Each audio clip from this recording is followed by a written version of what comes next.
Hello friend. तो कैसे हैं आप लोग। आशा करता हूँ आप सभी अच्छे होंगे और तैयारी आप लोगों की काफ़ी अच्छी चल रही होगी। तो देखो हमारे उत्तराखंड जीके सीरीज चल रही थी, तो आज की क्लास में भी आपको उत्तराखंड जीके के अति महत्वपूर्ण प्रश्न यहाँ पे देखने को मिलेंगे, जो आपकी आने वाली सभी भर्ती परीक्षाओं के लिए काफ़ी महत्वपूर्ण रहेगी। तो चलिए आज की क्लास को हम शुरू करते हैं बिना किसी देरी के। पहला प्रश्न यहाँ पे देखेंगे, राज्य में दीनदयाल होम स्टे योजना कब शुरू की गई थी। सही आंसर है ऑप्शन ए 2018। 2018 में राज्य में दीनदयाल होम स्टे योजना शुरू की जाती है, यह आपको ध्यान रखना है। अगला प्रश्न यहाँ पे देखेंगे, जोशीमठ औली रोपवे शुरू किया गया था। सही आंसर है ऑप्शन सी अक्टूबर 1993। अक्टूबर 1993 में जोशीमठ औली रोपवे शुरू किया गया था। अगला प्रश्न यहाँ पे देखेंगे, कौन सी नदी केदारनाथ से रुद्रप्रयाग होते हुए बहती है। सही आंसर है ऑप्शन डी मंदाकिनी। देखो जो मंदाकिनी नदी है यह केदारनाथ में चौराबाड़ी ग्लेशियर से निकलती है और यह केदारनाथ से होते हुए रुद्रप्रयाग तक बहती है और रुद्रप्रयाग में अलकनंदा नदी से संगम करती है, यह आपको ध्यान रखना है। प्रश्न पूछा जाता है कि रुद्रप्रयाग में किन नदियों का संगम होता है, तो यहाँ पर होता है मंदाकिनी और अलकनंदा का, यह आपको ध्यान रखना है, महत्वपूर्ण रहेगा एग्जाम की दृष्टि से। अगला प्रश्न यहाँ पे देखेंगे, पंच केदार वर्ग में निम्न में से कौन एक नहीं है। तो यहाँ पे आप लोग ऑप्शन देख सकते हैं। देखो उत्तराखंड में पंच केदार है। प्रथम केदार है केदारनाथ, द्वितीय केदार मध्यमेश्वरनाथ है, तृतीय केदार है तुंगनाथ, चतुर्थ केदार है रुद्रनाथ और पंचम केदार है कल्पेश्वरनाथ। तो इनमें कौन से यहाँ पे शामिल नहीं है, तो विश्वनाथ।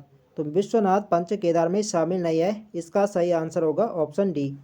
देखो प्रश्न पूछा जाता है कि कौन सा केदार किस जनपद में है, तो जो शुरुआत के प्रथम तीन केदार हैं केदारनाथ, मध्यमेश्वरनाथ और तुंगनाथ, ये तो आपके रुद्रप्रयाग जनपद में है। और जो चतुर्थ केदार है रुद्रनाथ और कल्पेश्वरनाथ, तो ये आपके चमोली जनपद में है। जनपद आपको ध्यान रखना है, यहाँ से भी प्रश्न पूछा जाता है। अगला प्रश्न यहाँ पे देखेंगे,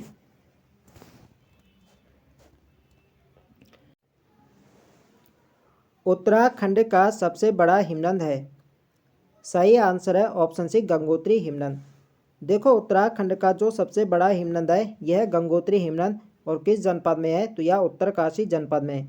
यदि इसकी लंबाई की बात करें तो इसकी लंबाई 30 किलोमीटर इसकी लंबाई है और 2 किलोमीटर इसकी चौड़ाई है, ये भी आपको ध्यान रखना है, हो सकता है यहाँ से भी प्रश्न पूछा जाए। देखो गढ़वाल क्षेत्र पूछा जाए या उत्तराखंड, तो गढ़वाल या उत्तराखंड का जो सबसे बड़ा हिमनद है यह है गंगोत्री हिमनद। यदि पूछा जाए कि कुमाऊं का शुद्ध रूप से सबसे बड़ा हिमनद कौन सा है, तो कुमाऊं का सबसे बड़ा हिमनद है मिलम, ये भी आपको ध्यान रखना है। अगला प्रश्न देखेंगे,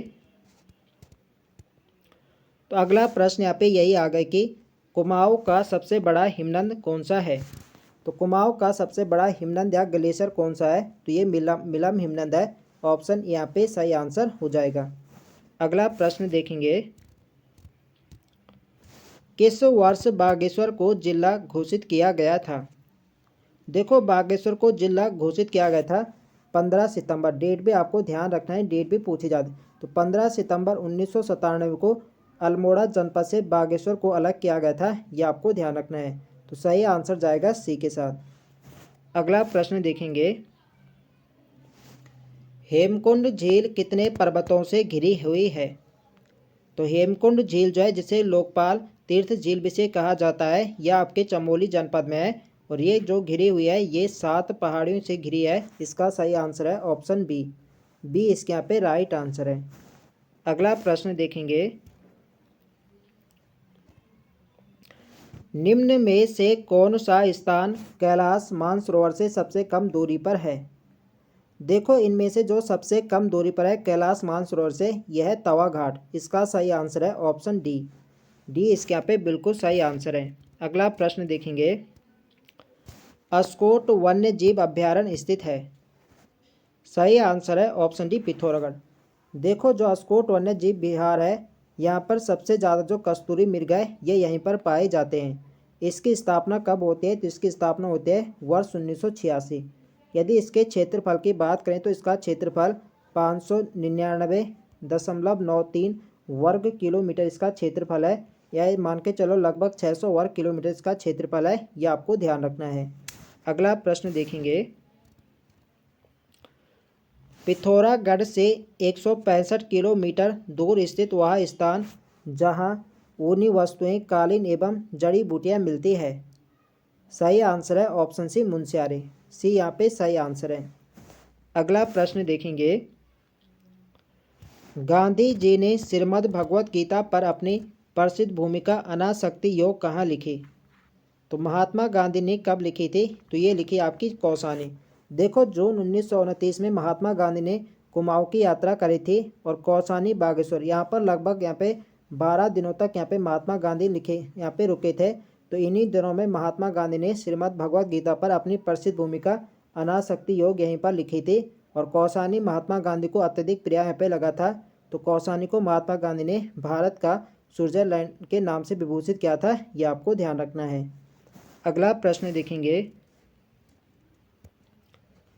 भगवान शिव के 12 ज्योतिर्लिंगों में से एक उत्तराखंड में कहाँ स्थित है। सही आंसर है ऑप्शन डी केदारनाथ। भगवान शिव के 12 ज्योतिर्लिंगों में से 11वां ज्योतिर्लिंग केदारनाथ में है। यह आपको ध्यान रखना है। डी यहाँ पे सही आंसर हो जाएगा। अगला प्रश्न देखेंगे, उत्तराखंड के किस हिल स्टेशन को पहाड़ों की रानी कहा जाता है। तो पहाड़ों की रानी कहा जाता है मसूरी को। ऑप्शन यहाँ पे सही आंसर है। अगला प्रश्न देखेंगे, निम्न में से कौन पंच प्रयागों में सम्मिलित नहीं है। तो यहाँ पे आप लोग ऑप्शन देख सकते हैं बताने के कौन सा पंच प्रयागों में सम्मिलित नहीं है।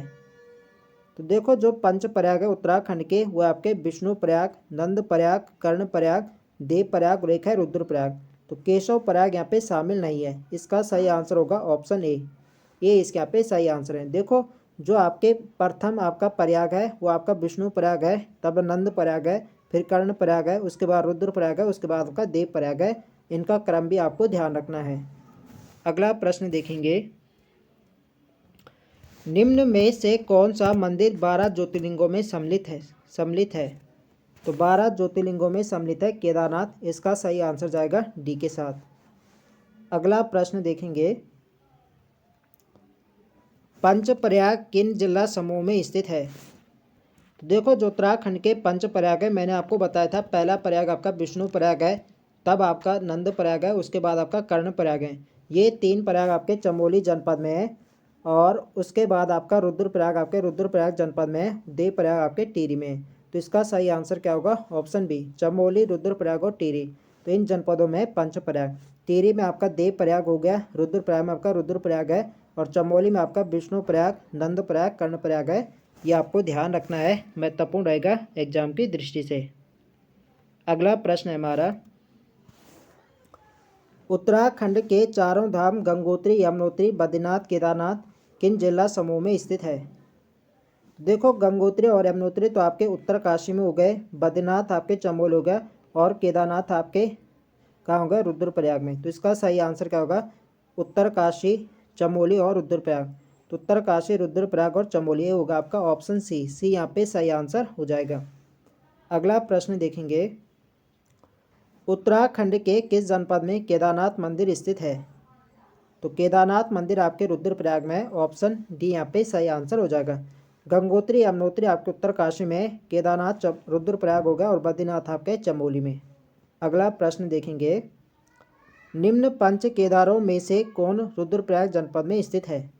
देखो मैंने आपको पहले भी यहाँ पे बताया था कि उत्तराखंड में जो पंच केदार है उसमें जो आपके जो प्रथम 3 यहाँ पे केदार हैं। तो प्रथम 3 केदार आपके, पहला आपका केदारनाथ हो गया, दूसरा आपका मध्यमेश्वरनाथ होगा, तृतीय आपका है तुंगनाथ।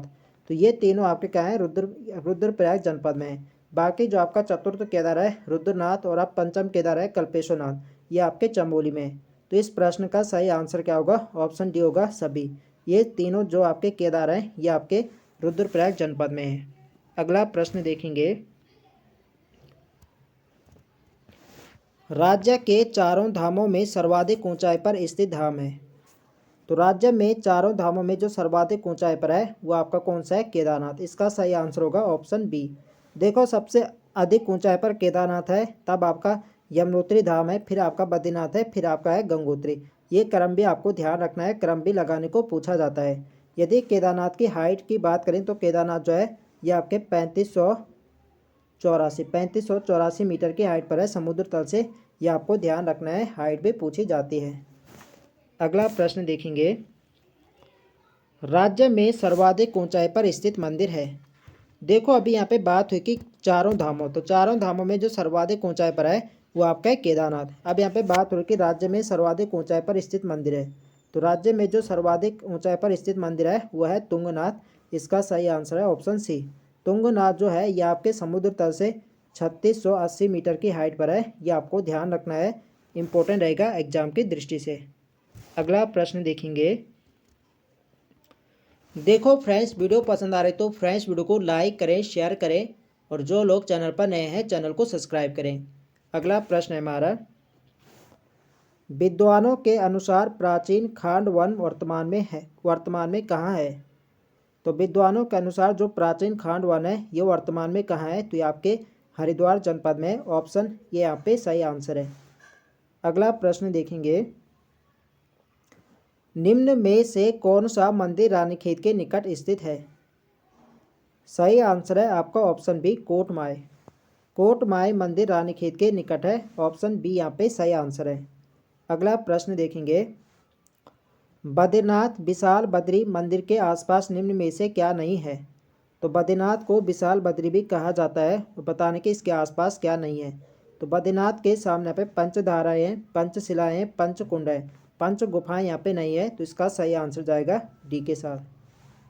अगला प्रश्न देखेंगे, ओम पर्वत कहाँ स्थित है। तो ओम पर्वत जो है यह आपके पिथौरागढ़ जनपद में है, और ओम पर्वत को छोटा कैलाश या आदि कैलाश के नाम से भी जाना जाता है, यह आपको ध्यान रखना है। अगला प्रश्न देखेंगे, निम्न में से किस पर्वतीय स्थल को पहाड़ों का राजा कहा जाता है। तो किस पर्वतीय स्थल को पहाड़ों का राजा कहा जाता है। तो पहाड़ों का राजा कहा जाता है चक्राता को, ऑप्शन बी यहाँ पे सही आंसर है। अगला प्रश्न देखेंगे, ढिकाला किस राष्ट्रीय उद्यान का प्रवेश द्वार है। सही आंसर है ऑप्शन सी कार्बेट। कार्बेट राष्ट्रीय उद्यान का जो प्रवेश द्वार है ये ढिकाला है, ऑप्शन सी यहाँ पे सही आंसर हो जाएगा। अगला प्रश्न देखेंगे, कैलाश मानसरोवर यात्रा किस जनपद से होकर जाती है। तो कैलाश मानसरोवर यात्रा ये पिथौरागढ़ के लिपुलेख दर्रे से होकर जाती है, इसका सही आंसर होगा ऑप्शन बी। अगला प्रश्न देखेंगे, जीवंत गांव हर्षिल किस जनपद में है। तो आप लोग जानते हैं जो हर्षिल है आपके कहाँ है, उत्तरकाशी में है, इसका सही आंसर होगा ऑप्शन सी। अगला प्रश्न देखेंगे, प्रसिद्ध सूर्य मंदिर कहाँ स्थित है। तो उत्तराखंड का जो प्रसिद्ध सूर्य मंदिर है यह है कटारमल, किस जनपद में है, यह आपके अल्मोड़ा जनपद में। कहा जाता है इस मंदिर का निर्माण राजा कटारमल ने किया था, और एक किस शैली में बना है, तो यह उत्तराखंड शैली में बना है, यह आपको ध्यान रखना है। अगला प्रश्न देखेंगे, वशिष्ठ गुफा कहाँ स्थित है। तो वशिष्ठ गुफा हो गई, वशिष्ठ कुंड और वह आपका वशिष्ठ आश्रम, ये सभी आपके टिहरी जनपद में है, इसका सही आंसर होगा ऑप्शन सी। अगला प्रश्न देखेंगे, बद्रीनाथ धाम राज्य के किस जनपद में है। तो इजी प्रश्न है, बद्रीनाथ कहाँ है, यह आपके चमोली में, ऑप्शन सी यहाँ पे सही आंसर हो जाएगा। अगला प्रश्न देखेंगे, तो अगला प्रश्न है हमारे यहाँ पे, शंकराचार्य का ज्योतिर्पीठ कहाँ स्थित है। तो शंकराचार्य का जो ज्योतिर्पीठ है ये आपके किस जनपद में है, यह है चमोली में, ऑप्शन बी यहाँ पे सही आंसर हो जाएगा। अगला प्रश्न देखेंगे, तो आज के लिए यहाँ पे इतने प्रश्न है। तो आई होप आप सभी को वीडियो पसंद आए तो फ्रेंड्स वीडियो को लाइक करें, शेयर करें, और जो लोग चैनल पर नए हैं चैनल को सब्सक्राइब करें। मिलते हैं नेक्स्ट वीडियो में, तब तक के लिए जय हिंद दोस्तों।